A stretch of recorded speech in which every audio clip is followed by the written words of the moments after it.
My name is Dr. Faz, F-A-Z. I want to assist you to be famous and to be accomplished by zeroing in on achieving your goals.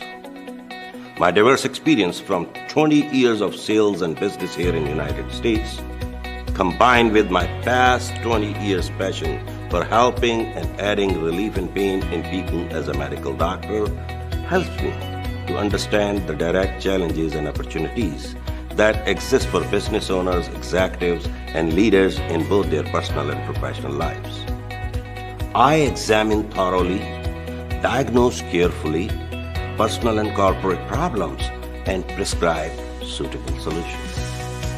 As a John Maxwell certified coach, trainer, and international inspirational speaker, I can offer you workshops, seminars, keynote speaking, and coaching, adding your personal and professional growth through the study and practical application of proven leadership methods. Working together, I'll move you and your team or organization in the desired direction to reach your goals. I'm a facilitator of mastermind studies and roundtable events. Call or email me if you would like to know more about my services or a free consultation. Being a certified speaker, coach, and trainer for the John Maxwell team means that he is part of a team of elite coaches, teachers, speakers, and professionals taking leadership training, talents, skills, and adding. Do you ever feel misunderstood? Some sort of kitchen utensil? Cactus? Is it a person? Wait, is that our mailman? Ryan Seacrest. Is it the Mars rover? Attila the Hun? Oh, a map of North Dakota. No, South Dakota. Oh, Burger King. Cactus? No, he said You cactus. said Oh, I see. It's Darth Vader. Mario Lopez. Contact me today for a world-class communication training.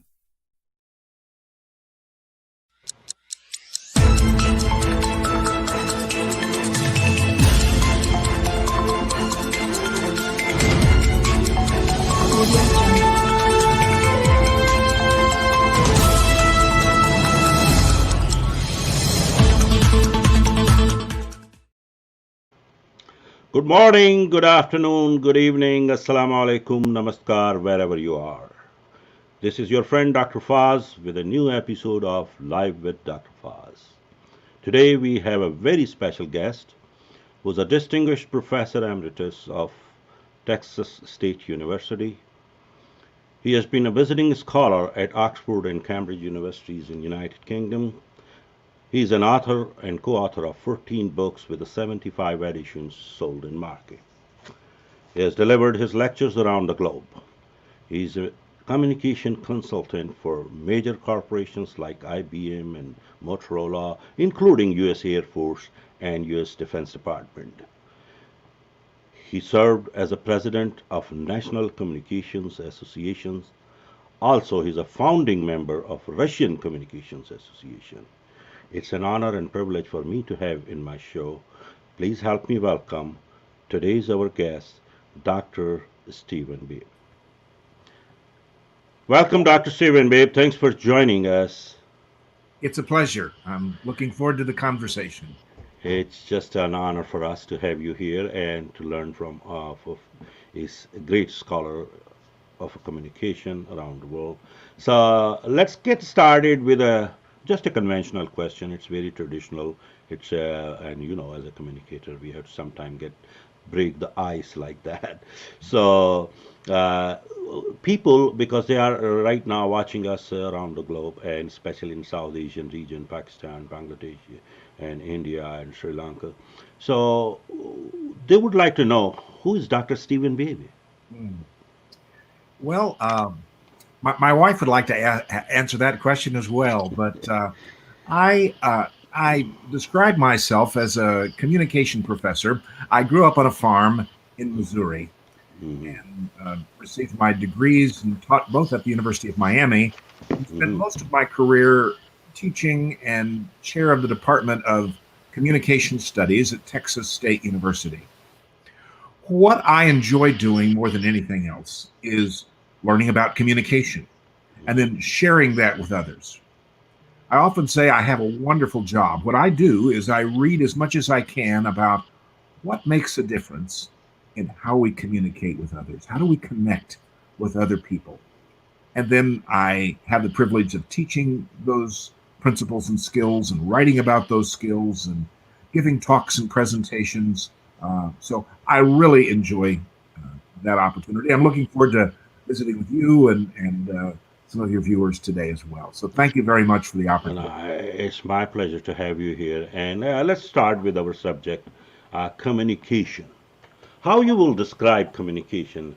Because there are so many confusion between a conversation, public speaking, or reading a book or writing a book, because it's also a way of communication. So how we can differentiate all these different modes and different sources of communication? I think that's an excellent question. It was about 40 years ago, one of my colleagues counted that there were over 121 different definitions, published definitions of communication by communication scholars, and that was 40 years ago, so I'm sure there are a few more now. Here's how I define what we're talking about today. Communication is how we make sense out of the world and share that sense with others Hmm. by creating meaning through verbal and nonverbal messages. Awesome. In its essence, it's sense making and sense sharing. And we can do that using a variety of different communication channels. Today, we're using a mediated channel. We communicate with our family and friends live and in person, even though in this era, socially distanced. But it's about sense making, but emphasizes sense sharing. How do we make sense and share that sense? And we do that through verbal and nonverbal messages. So that's how I describe the process of human communication. Okay. And now in this modern world, like I said, we have a lot of different resources. People go through social media, and they think that's also a part of communication, which they do.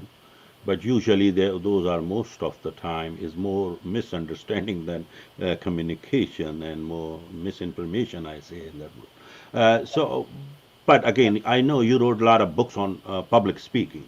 Yes. So, can you elaborate that part of the communication? Because a lot of our audiences and viewers, they would like to know about more like public speaking part of the communication. How we can define as a professor of communication, how you explain that. I do. The first day of class, whenever I teach classes in public speaking or give corporate seminars about public speaking, I usually after introducing myself as I've just done, I'll say, I'm going to give you the Hmm. answer to every question I'm going to ask about public speaking. So that usually gets students' attention. When I say, no matter, you've been in classes where you ask questions and nobody responds.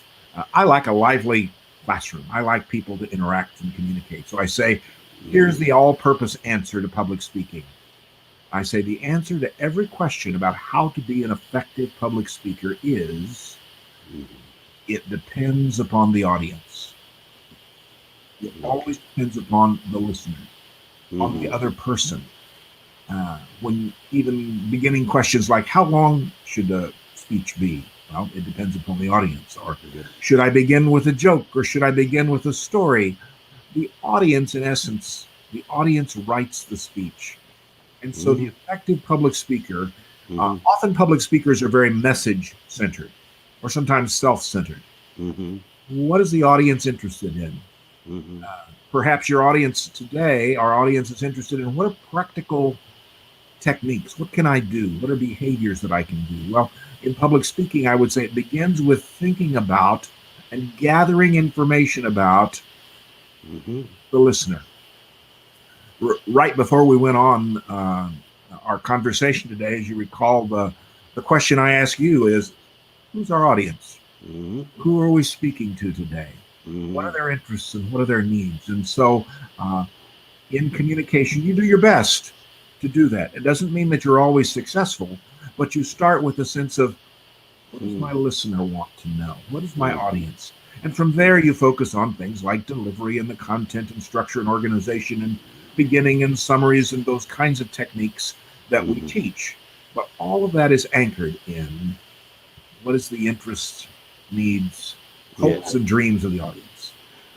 Yes. So, Dr. Steven, should I go with the Dr. Steven or Dr. Steve? Steve is just fine. Okay, Steve. So let me ask you this question. The communication, the most important part of the communication is to get connected with your audience or whoever is on the other hand.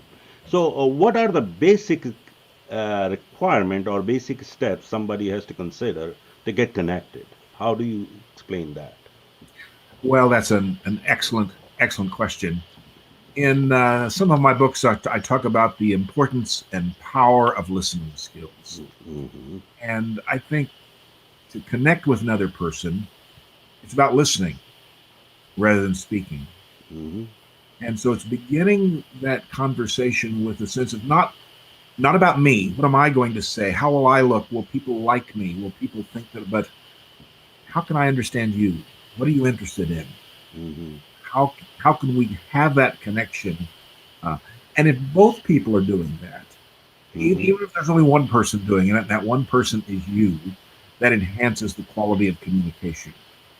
But think about the power if all individuals in a communication are thinking about how can I be helpful? What can I do? How can I listen? What are the backgrounds and interests of this other person? Uh, in the process of listening, I when I teach my courses and seminars, it revolves around three very simple steps, Okay. and they're simple. Most people probably learned them in their first grade of school or kindergarten or elementary learning. But the three skill steps that I teach that sound so common sense are the skill, and they're each summarized with one word: stop, look, Mm-hmm. and listen. Again, sorry, Here, you got a little, your voice got cut off. Stop. ah, stop, look, and listen. Wow. Stop, look, and listen. Okay. Very elementary. I often call these unprofound principles with profound Mm-hmm. implications. Okay. In some ways, they're very simple. They're very simple, elementary steps. Uh, but the and I'm happy to visit with about those steps, even though that what does that mean to stop? The first one, Yeah. the, Yes. Yes. Definitely. I mean, the we would first love one, to for know. example, is stop what? Well, certainly you have to stop talking. Mm-hmm. If I want to listen to you, I have to stop what I'm saying so I focus on you. Uh, Even when my microphone cuts out and you Mm-hmm. may miss some of what I'm saying, it's still about what is happening here. But the key element of stop step is not so much stopping my activity physically, but it's a mental process. Okay.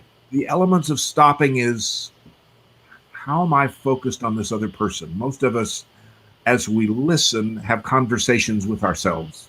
And we're thinking about, well, is the microphone going to cut out again? Or what does he have anything I can use? Or who is this communication professor born in Texas, born in Missouri and living in Texas? We have the best way to begin the listening process is to silence as much of that chatter as you can and just stop and Mm-hmm. focus. Be mindful Mm-hmm. of what the other person might be thinking or doing. So that's the first skill step. And in my books and in my courses, we talk about how to do that. But that's the essence of the first step is to calm the chatter, to focus on the messages of other people. It's about creating meaning through messages. The second step, look, as you might suspect, it's about nonverbal messages. It's Mm-hmm. about focusing upon what the other person is doing nonverbally. Mm-hmm. We typically communicate our emotions and our feelings nonverbally Mm-hmm. rather than verbally. So if you want to listen to someone, how are they feeling today? What is their mood? Are they happy? Are they anxious? Are they worried that the microphone might cut out again? Or what is happening? And so we sense some of those nonverbally. Mm-hmm. Most of what we communicate in terms of how we feel about each other, about the situation, about our environment, whether it's whether it's happiness or whether it's fear, is communicated through nonverbal communication. So first I stop, then I kind of calm the chatter so I can focus on you. Mm-hmm. And then as I'm doing that, I'm looking, Mm-hmm. assess. How how are you feeling? Mm-hmm. What is your mood? Are you anxious? Then I can do step three, which is listen, Mm-hmm. which is a cognitive process to listen, which is why it's difficult and hard, and why it's hard to teach. My guess is most of the people listening to us right now have not had a formal course in listening. Yeah. Yet it's where we spend most of our communication time. And it's often accounts for the success or failure of communication, whether that's a business transaction or a marriage. It's Mm-hmm. about how are we able to make sense out of what other people say, and primarily that's through the verbal and nonverbal messages. Mm-hmm. So in the seminars that I teach, we talk about different techniques and Mm-hmm. how do you enhance those listening skills? What can you do? What is the reason? And these are, again, what I enjoy doing is what does the research say? There are lots of prescriptions and lots of people who write about communication, but I'm interested in what what are research based principles and strategies that make a difference. And so those three elements. And I also think the best communication suggestions are simple. If I Okay. gave you a list of 18 things to do to be a better listener, you probably would not remember those. Yeah. But if you can remember to prepare to be a better listener, first you stop Mm-hmm. and you look, And and listen. then you're able to listen. Those are some of the approaches I take when I That's an teach my awesome approach. Beautiful, beautiful. But let me ask you, as a master of communication, what is the difference between one-on-one, a small group, and while you are speaking at the stage? They all are the different part of communication. How different they are from each other? well, they all have the same elements. I think all communication, most elementary communication models talk about a source, a Mm, message, a channel, a receiver, feedback, context, noise. Regardless of the context, and when you describe differences between interpersonal communication, one-on-one communication, or group communication, or public communication, uh, they all involve those various elements. The key difference often is the channel and the number of people. mm, The channel has to do with is it a telephone? Is it a Zoom call? Is it Facebook Live? What is the channel? How are we communicating that? mm, And the number of people involved. The more people involved, the more uncertainty there is in that process. mm, If I'm just, as we're doing here now, having a conversation with each other, yeah. if it depends upon the audience, well, there's an audience of one, Mm, and I'm more likely to pay attention and be aware of and nurture those kinds of things that can enhance the quality of our relationship. mm, If there are two or three or four, or often in business meetings, that increases the challenge of adapting and listening to and responding to others. You can do that and should do that. It's important to do that. So when you ask what are the differences, it's really about what are the differences in the contexts of communication, be that interpersonal, group, public, mediated messages. mm, So I think it's useful to be aware of those differences, and the mm, difference has to do with adapting to different number of people. But I think it's also helpful to identify what are the similarities. What are those mm, underlying principles of communication that, regardless of whether it's one on one, whether I'm talking to my mom or to my wife or to my son or my daughter or to a colleague, what are some of those things that carry through all of those communication contexts? So that's one of the things I'm interested in and that I write about. What are those overarching communication principles that cut through all of those contexts? awesome. So, what are the most common pitfalls where people get disconnected during that process?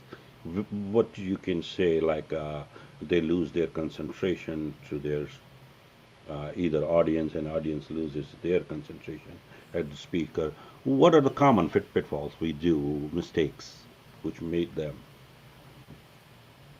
Well, we can approach it both from a speaker standpoint Hmm. or from a listener standpoint. Yes, From a listener standpoint, it's has to do with those three skill steps that I talked yes, about earlier.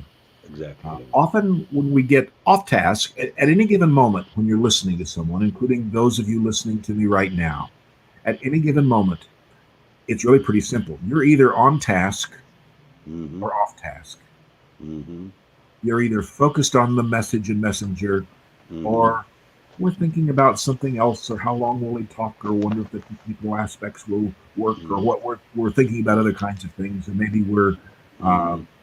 typing, or maybe we're doing something else. But it's about, are you on task? And so one of the fundamental problems in listeners is they're off task. They're not focusing. Hmm. Uh, Yeah, no, that's very good. Just I want to elaborate on that. What are the common steps as a great communicator like yourself when you are talking to someone and you know this guy has a lack of concentration or something? How to get back to the uh, flow where we want to let them go through our conversation? So, is there any technique or is there any way we can get back to the track if we well, feel? I think it starts with the answer to every question about communication, Hmm. and that is, it depends upon the audience. It depends upon the other person. I don't necessarily believe that there are communication strategies that always work in every situation for every person. So I think the effective communicator, I know that's one of the things that you teach as well in your excellent talks and lectures and seminars and motivational presentations. It's not about just one kind of magic Hmm. principle, but I think underlying them all is a focus on the other person. Hmm. I think it's interesting that every faith movement that has ever existed in the world, be it um, Hinduism, Islam, Christianity, the Jewish tradition, every faith movement has within its teaching something in Christianity we call the Golden Rule, Hmm. which is to do unto others as we've had others do unto us, which Yes. assumes I'm thinking about you. I can only do unto you if I'm aware, if I'm compassionate, if Hmm. I have empathy, which is a word we hear a lot about today. Hmm. I can only do those things if I'm focused on you. So every major religious leader Hmm. was teaching us about how do we make connections with other people? How do we enhance those connections? Every leader for the past uh, 2,500 years, Hmm. at the core of his or her advice is focus on the other person. So, what do you do when you feel like communication isn't happening? Well, what is missing from what can I do to connect with the other person? Hmm.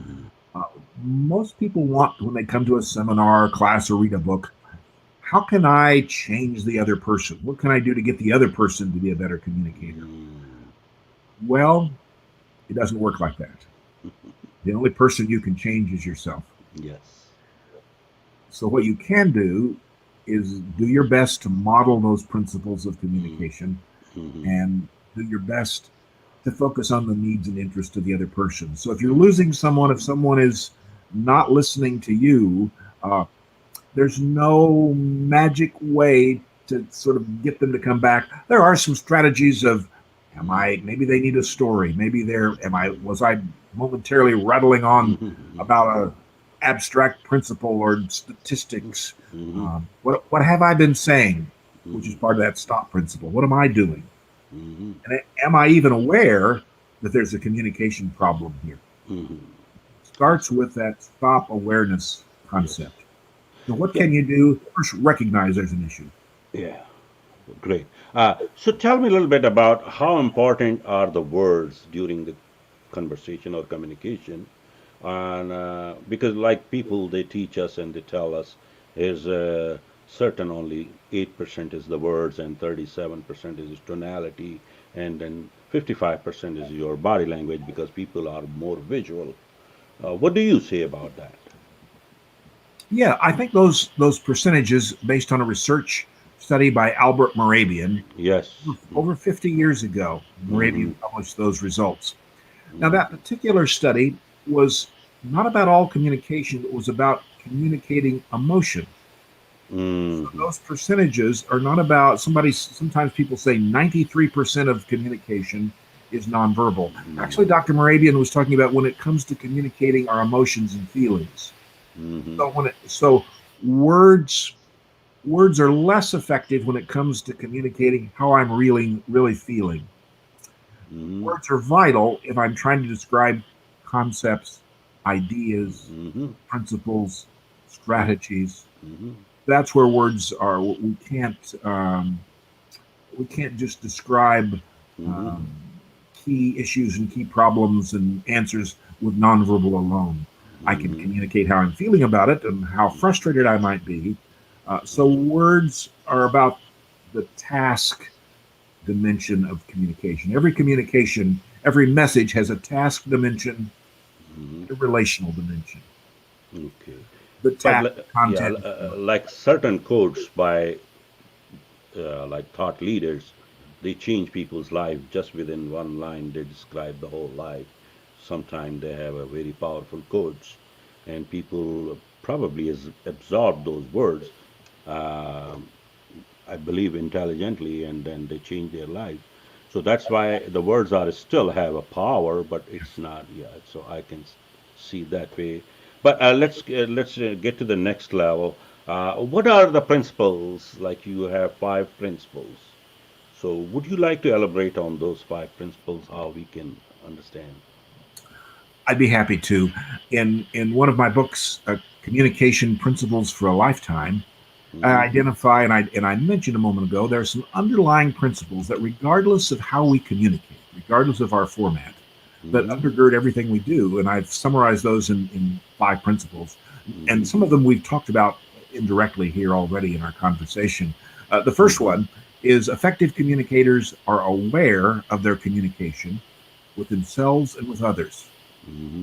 It's about, do I know what I'm doing this moment? Am I keyed into, or am I mindlessly communicating? Am I aware and am I mindful? Am I thoughtful of what I'm doing, what you're doing? That's where it starts. And then the second principle is that effective communicators use and interpret verbal messages. And so we talked a moment ago about the words and Hmm. how effective leaders, uh, Martin Luther King's "I Have a Dream," Yeah. those words continue to inspire. Hmm. It's not just the nonverbal message, but without those verbal messages, and you think about great messages, whatever scripture that is important to you, Hmm. that becomes sacred or important because of the meaning of those words. So a second principle is how we use words Oh. effectively and interpret them. Hmm. The third principle we've talked about as well. It's effective communicators effectively use and interpret nonverbal messages, Hmm. the unspoken message, the application of eye contact and Hmm. vocal inflection. Hmm. Today, we're often at a disadvantage as we communicate with a mask because if we can't see the bottom part of our face, that restricts information Hmm. that we usually use in assessing feelings and emotions. But nonverbal is, and effectively using and interpreting nonverbal is principle number three. Okay.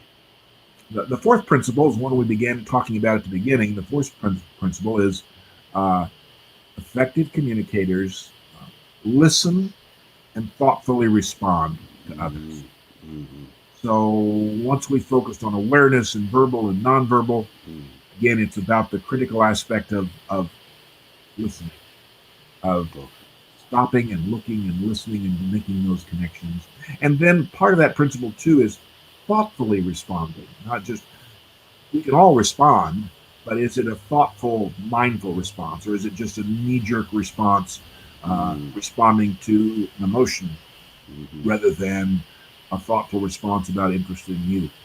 The Hmm. last principle, principle number five, is effective communicators Hmm. appropriately adapt their message to others. Hmm. And in some respects, that may be the most challenging uh, principle is which relates to the notion of when we said a moment ago there aren't any surefire communication strategies that always work in every situation with every person. I believe what effective communicators do is appropriately adapt. Now that doesn't mean you just tell people what they want to hear or you adapt in ways that aren't ethical. But again, it's where I began my conversation when you ask about public speaking. Uh, Mhm.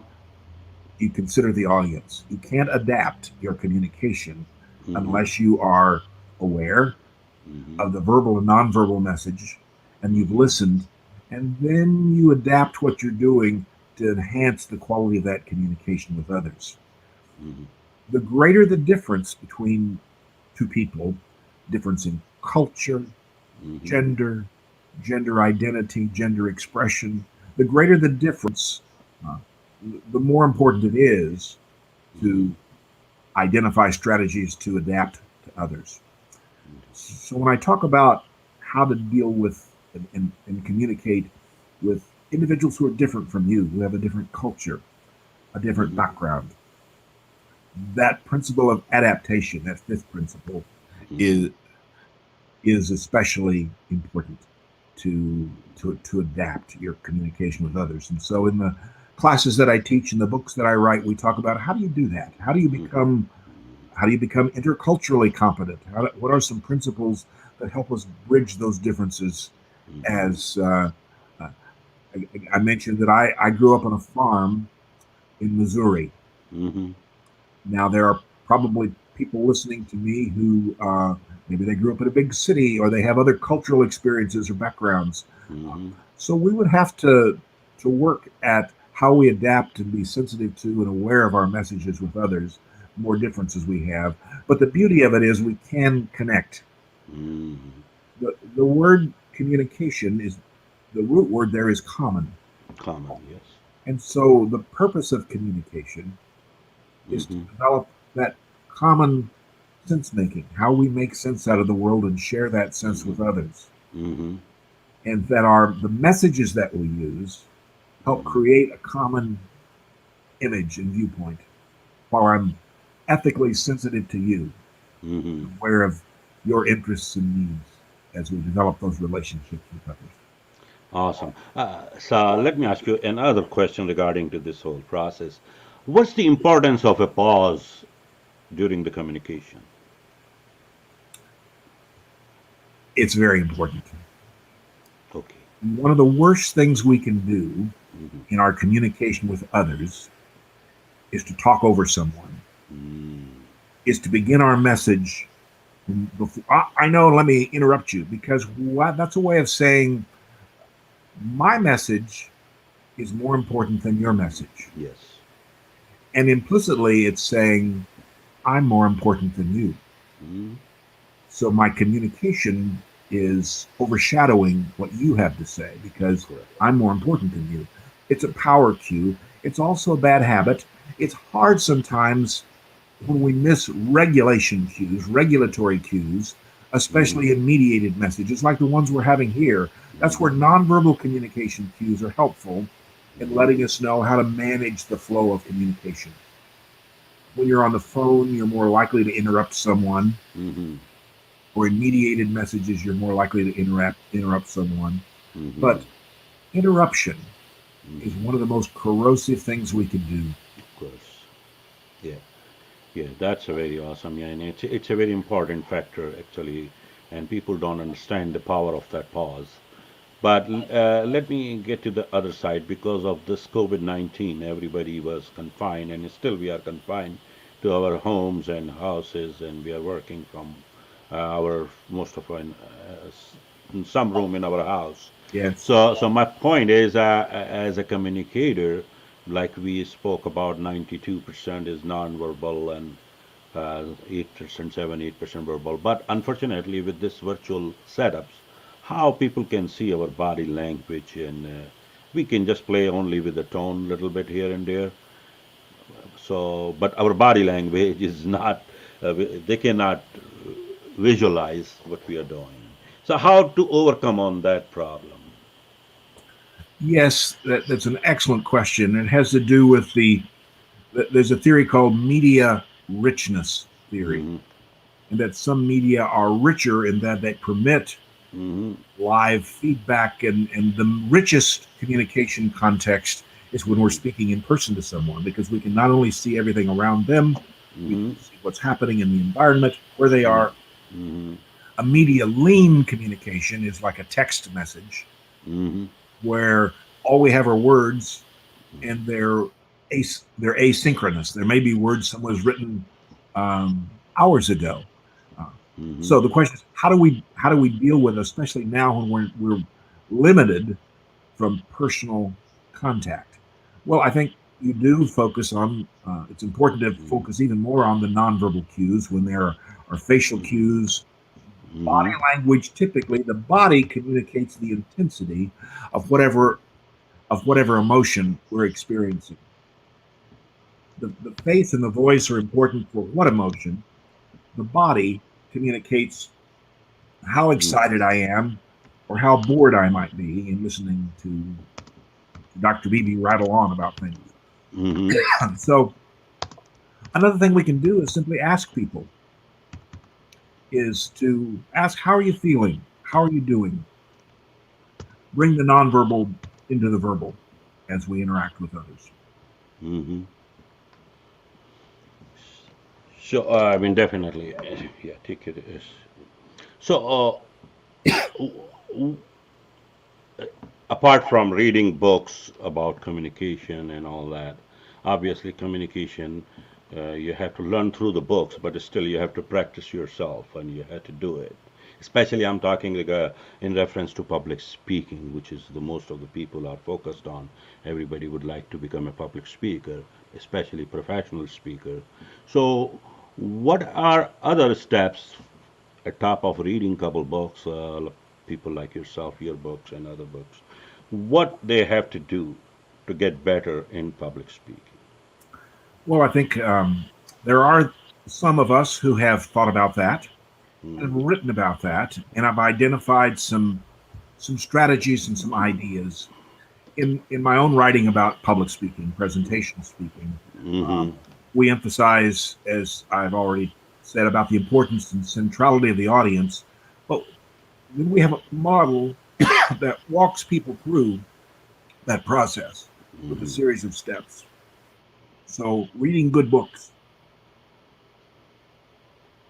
going to good, excuse me, Mm-hmm. teachers Go like ahead. yourself. The other thing we can do is just simply be aware of good speakers, is to observe what they're doing, Mm-hmm. make some notes about that as well. Mm-hmm. And my other question is, a lot of this is a question came from our audiences. They would like to know what's the difference between a motivational speaker and an inspirational speaker. Well, I think they're both very similar, actually. Mm-hmm. They're both focused on enhancing an affective response from the listener. Mm-hmm. One, perhaps the motivational speaker has a particular point to motivate in changing behavior of another. Mm-hmm. A motivational speaker may be inspiring and may not be inspiring, Inspiring. but their goal might be to change our behavior in some way. Mm-hmm. But both rely upon the power of affect, of Okay. emotion. The Mm-hmm. strength of a motivational speaker is someone who can connect with me emotionally, not just my head, but my heart. And Mm-hmm. so, and then through that, they enhance my willingness to Mm-hmm. respond in ways that are meaningful. Whether that's motivating me to be a better communicator, to be healthier, to be kinder, whatever that motivational goal is. Both of Mm-hmm. them rely upon affect or attitude. Uh-huh. To me, when I hear motivation, there's a motivation to do some specific behavior. Oh, okay. But you have to have an action after, because motivation probably usually ends up in an action Yeah. based something, while inspiration is a lot less in that sense. They mostly try to get in your spirit, like in other words, inspiring. So nowadays, people, there is another question I just see on my screen that w- they say how to become a better motivational speaker and what are the few first and basic steps to get started. Well, I think two questions there. One is the how, the Yes. techniques of the speech itself, and the Hmm. other is the strategy of how do I become more involved? How do I find audiences that I can Yes. speak to? Yeah. Yeah. The specific strategies, once obviously that you think about your audience, it's important for you as a speaker to identify what is your precise goal. What is, are you, even the question before, are you simply trying to motivate me to do something, or you just want to inspire me? Do you just want to increase an emotional response, or do you want to increase a behavioral response? So, one of the things we work on in seminars that I teach is to make sure you've identified a very clear, specific purpose. Hmm. And from that, your examples, your illustrations, even the very structure of your talk Hmm. begins. Um, there are a host of other strategies in terms of uh, Hmm. having an effective attention catching introduction, which is classic Hmm. advice. But how do you do that? Well, it depends upon your audience, Yeah. who catches their attention, and providing a structure and making sure your message is clear as well. So there are those kind of techniques. The Hmm. second question was about how do you begin to do that? How Yeah. do you Yeah. start? How do you get into the business? How do you Hmm. get people to invite you? What I Hmm. typically recommend in classes I teach about how I teach courses in training and human resource development, and I've had several students go on to very good careers as trainers, consultants, and motivational speakers. Hmm. You start by just finding ways to do it and not worry about whether you're getting paid or not. Yes. Yes. You find organizations or groups, be they religious organizations, service organizations, volunteer organizations. They often Hmm. need a speaker. So you Hmm. volunteer, you say, I'm available.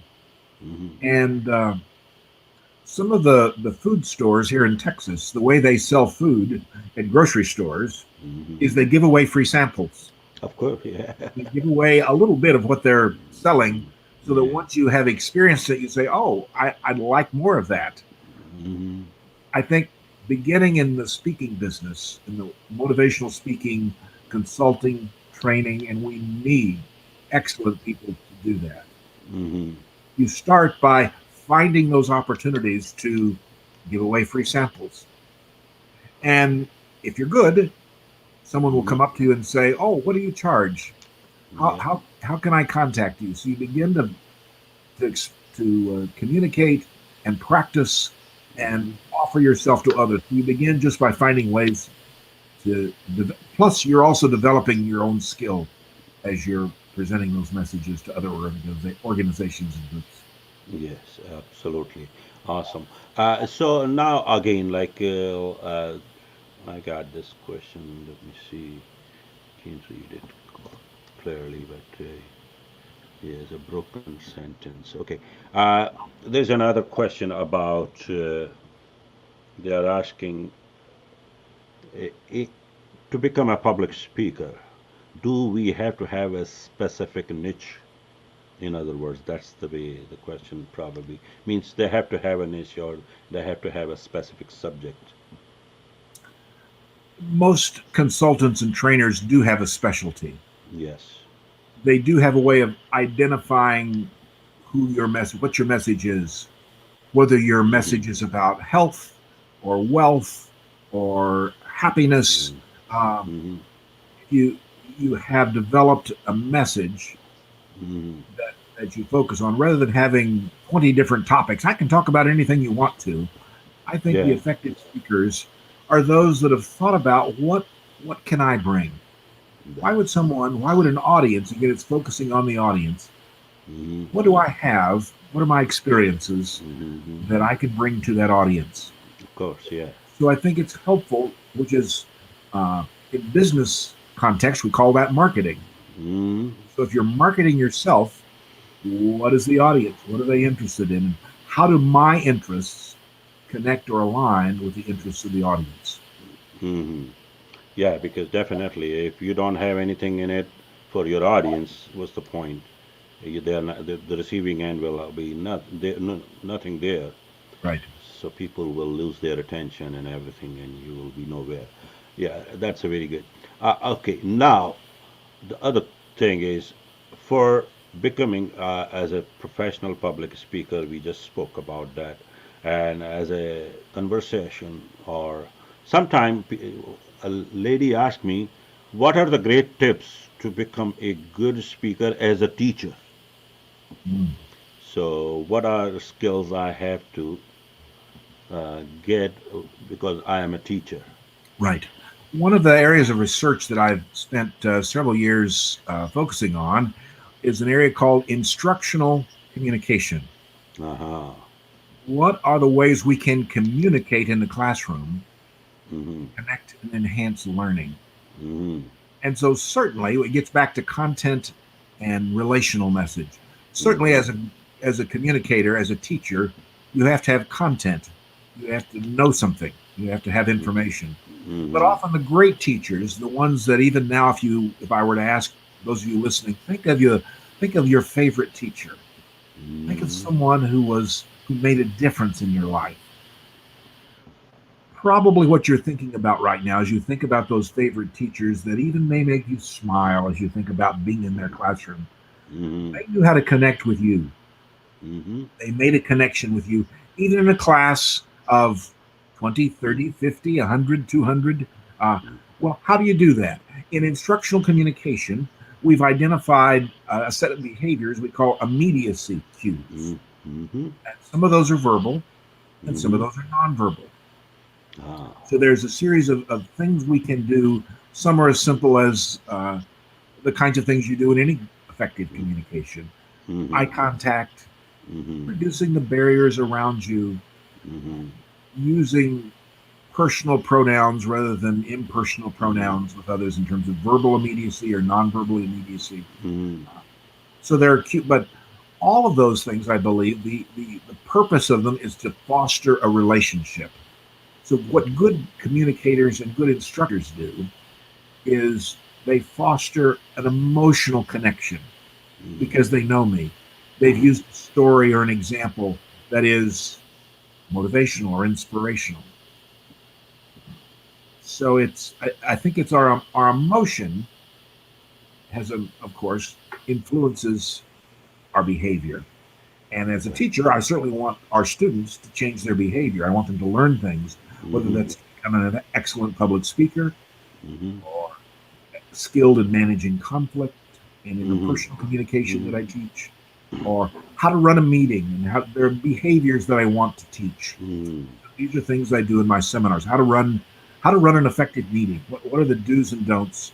And I've developed a seminar over the years of how to do that. But it's about making that personal, relational, emotional connection with students. Mm-hmm. Okay, there's another very popular question which I get all the time, and you do too, I believe. How to overcome on my fears of public speaking? Yes, it's often described as the number one fear people are Yes. to speak with others. Well, some Mm-hmm. of it is it's actually to understand your fear can help you in managing it. Mm-hmm. We become anxious because our brain is trying to help us out. Our brain is saying, this is really important. Mm-hmm. This is so let me give you a little bit more adrenaline. Let me give you more oxygen. Let me increase the beating of your heart. And so we have Mm-hmm. these physiological symptoms. Yeah.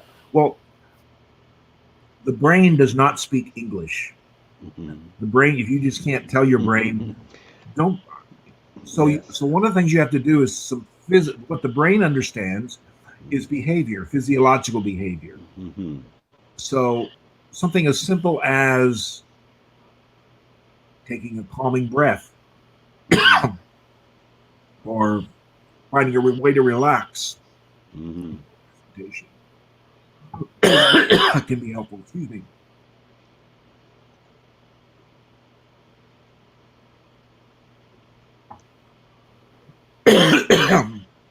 So Yes. some speakers may get choked up when they're giving their presentation. Now it happens, and it's still there are take it. there are physical behaviors, uh, but just telling myself, for example, don't cough, Steve, doesn't exactly change Yeah. my behavior. No. I need to do something physiologically, Mm, whether that's take a drink of water, clear my throat, to manage the mm, physical behaviors that happen. mhm, So I didn't intend to cough to make that point, but it does make the point. mhm, Anxiety is a physiological response. It is a real mhm. response. And one of the ways to deal with that is to respond physiologically in some of those issues. Yeah. All right, we are getting towards the time, but I think that it's 11:51. Oh wow! So we didn't realize that we already is about 50 minutes. But it's definitely it's worthwhile to learning from you. So tell me at the end, what will you tell all these audiences and viewers, and they will be watching later on too. Most of the people they watch later on. So, any message which you would like to pass to them to become a better communicator, become a better public speaker, or a professional speaker, or maybe just a, for day-to-day life, whatever they would like to utilize this skill. What are great few tips according to a lady here? She said, "I need 3 tips from Dr. Steve." Okay, well, I think again I would by way of summarizing some of the things I've said. Mm-hmm. The best communicators are those that focus on the other person. So it starts without, often we focus on our message. So the Mm-hmm. tip would be start thinking about the other person rather than thinking about your topic. Correct. Even before you pick your motivational speaking topic, what are people interested in? What are people's hopes? What are Mm-hmm. people's fears? What are their anxieties? What can I bring to that rather than I have something I'm going to say? So Mm-hmm. to be other oriented Mm-hmm. would be a way I would phrase that in communication with others. Mm-hmm. A second tip is to be intentional. Know what you're doing. I used to Mm-hmm. have a boss, and his motivational speech to me almost every day was he'd come by as I was working and he'd say, "Do you know what you're doing?" Well, effective communicators know what they're doing. They Yes. thought not just about what they're saying, but what is the result? What is the outcome that I want? Yes. True. So to be other oriented, and the tip would be what is it in a speech, for example? At the end of my speech, what should the audience be able to do that they couldn't do before my speech? Mm-hmm. Not what I want them to know or take, but what behavior, what outcome do I want them to have? So one of the tips is to enhance your clarity by thinking about the outcome of the message. Awesome. Awesome. Thank you, Dr. Stephen. It's really a pleasure to have you here, and hope all our audiences and viewers, I believe you got a lot of golden nuggets today from this show. If you didn't have a pen and paper with you, I believe you have to watch it all over again. This show is going to be available on YouTube as well as on Facebook, my page, Dr. Steve's page, and other pages like which we use. So feel free to uh, rewind it and listen all and get the notes. He gave you a lot of great stuff, a lot of golden nuggets. If you want to become a public speaker, you want to become a professional speaker, this is the lecture you have to, and these are the tips which he gave you to follow. And please send us your feedback.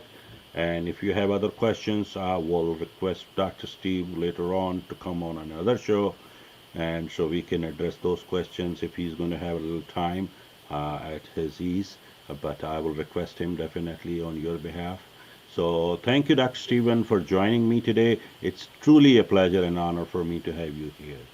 My great pleasure. I really enjoyed it, Dr. Faust. Thank you so much for the invitation, and thank you for those of you who listened today. I appreciate that very, very much. Thank you. It's all our pleasure and honor. Thank you very much. Have a great day, and we'll see you in our next show with a new guest, with a new topic. Please, I will sign up now. Thank you.